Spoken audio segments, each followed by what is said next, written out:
My first experience of a patient's death was as a student nurse.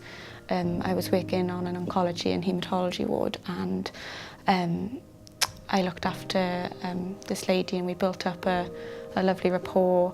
I really got to know her and her husband, and I remember coming on shift one day and after handover going out to see this lady, and instantly knew that things had changed in her condition.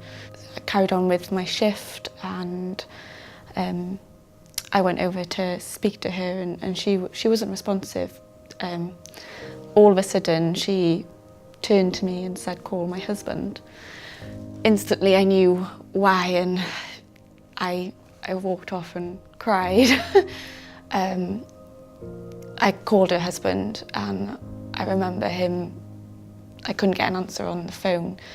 As I put the phone down, I could just see him walking up the ward, and I went to him and explained how things had deteriorated, and took him to see his wife.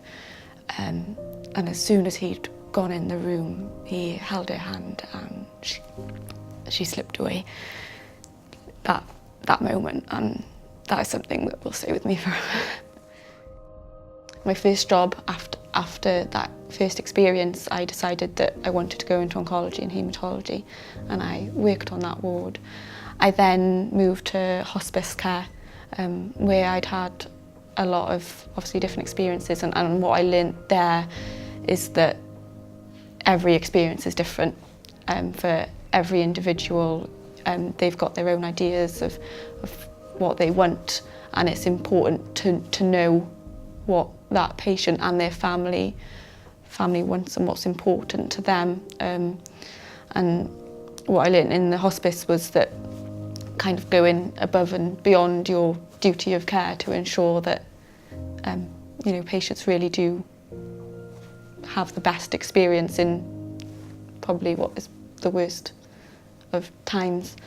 I found from my experience as well that when there is a plan in place and the families know that the patients are receiving what it was that they wanted, it really helps with the bereavement process afterwards. They can cope a lot better knowing that their family member got what they wanted and were comfortable.